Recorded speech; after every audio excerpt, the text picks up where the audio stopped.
कि अगर आप सिंगल सिंगल करना चाहते हैं, अगर आप कंफर्टेबल हैं सिंगल सिंगल करने में, तो कैसे कर सकते हैं। जर्नल वाउचर सेलेक्ट कर लीजिए, डेट को सेलेक्ट कर लीजिए और यहाँ पे जो रेंट एक्सपेंसेस है उसको सपोज कीजिए 3 लाख रुपीज़ है तो 3 लाख रुपीज़ हम कर देंगे। और जो राजवीर तंवर हैं जो लैंडलॉर्ड हैं उनके लेजर को हम कर देंगे क्रेडिट। नरेशन में हम यहाँ पे मार्क कर देते हैं कि किस मंथ के लिए हमने जो रेंट है वो बुक किया है और बाय प्रेसिंग कंट्रोल ए आप इसको सेव कर सकते हैं इस लेजर को। अब सेकेंड एंट्री हम आरसीएम की कर लेते हैं या फिर टीडीएस की कर लेते हैं, क्योंकि हम यहाँ पे सिंगल सिंगल एंट्री कर रहे हैं तो सिंगल सिंगल आपको 3 एंट्रीज करनी होगी। तो यहाँ देखिए आरसीएम हम बुक कर रहे हैं। इनपुट आईजीएसटी जो है 3 लाख रुपीज़ के ऊपर 54,000 है, तो 54,000 डेबिट हो जाएगा और टैक्स ऑन आरसीएम क्रेडिट हो जाएगा।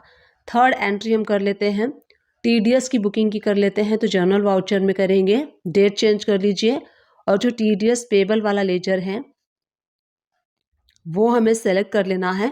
तो यहाँ पे सबसे पहले हम डेबिट करेंगे राजवीर तंवर, यानी कि जो लैंडलॉर्ड है वो डेबिट हो जाएंगे 30,000 से। और अगेंस्ट रेफरेंस में आप उस इनवाइस को ले सकते हैं जिस इनवाइस के अगेंस्ट आप यहाँ पे टीडीएस को डिडक्ट कर रहे हैं। और टीडीएस पेबल ऑन रेंट वाले लेजर को हम यहाँ पे क्रेडिट कर देंगे।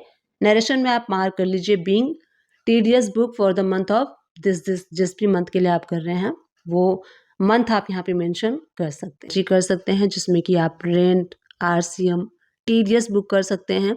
अगर आप सिंगल सिंगल एंट्री करना चाहते हैं जिसमें कि सिर्फ रेंट बुक करना चाहते हैं, आरसीएम बुक करना चाहते हैं, टीडीएस बुक करना चाहते हैं, उसमें कंफर्टेबल हैं तो आप उस तरीके से भी कर सकते हैं। अब जब हम आरसीएम पे करेंगे तो उसकी एंट्री कैसे करनी है आपको, वो भी मैं आपको यहाँ पे शो कर देती हूँ। तो देखिए टैक्स ऑन आरसीएम का जो लेजर है पहले हमने इसको क्रेडिट किया था, अब हम इसको कर देंगे डेबिट। तो टैक्स ऑन आरसीएम वाला जो है वो डेबिट हो जाएगा और पेमेंट वाउचर में हम इसकी एंट्री करेंगे क्योंकि हम पेमेंट कर रहे हैं और कैश के थ्रू, बैंक के थ्रू वो हो जाएगा क्रेडिट। तो इस तरीके से आपको आरसीएम भी पे कर देना है और इस तरीके से आप बुकिंग कर सकते हैं। Aman, Bina and Subhash are partners in a firm with capital balance of 50,000, 70,000 and 80,000 respectively on 31st of March 2022. Aman decided to retire from the firm on 31st of March 2022. With the help of the information provided, calculate the amount to be paid to Aman on his retirement. There existed a journal reverse of 7,500 in the balance sheet on that day. The goodwill of the firm was valued at 30,000. Gain on revolution was 24,000. तो यहाँ पे अमन, Bina and Subhash जो हैं ये partners हैं 50,000, 70,000, 80,000 respectively 31st of March 22। अमन ने decide किया retirement लेने के लिए 31st ऑफ मार्च 22। तो यहाँ पे हमें कैलकुलेशन करना है कि जो अमन है उनको क्या अमाउंट पेड किया जाएगा। तो यहाँ पे हमें कैलकुलेशन करना है कि अमन को क्या अमाउंट पे किया जाएगा उनके रिटायरमेंट पे।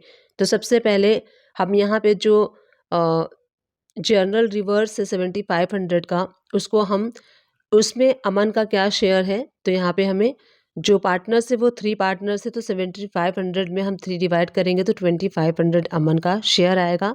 सेकेंड है अमन शेयर इन गुडविल 30,000 का था तो उसमें डिवाइड करेंगे 3 से तो 10,000 आ जाएगा। अमन शेयर इन गेन रेवोल्यूशन 24,000 था तो उसमें भी हम 3 पार्टनर्स का डिवाइड करेंगे तो अमन का जो शेयर है 8,000 आएगा।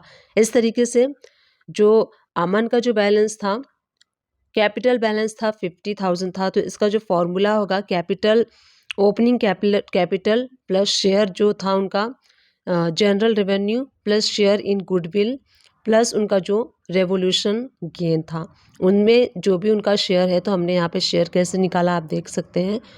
तो टोटल हमें ओपनिंग वाला जो बैलेंस है 50,000 प्लस 2,500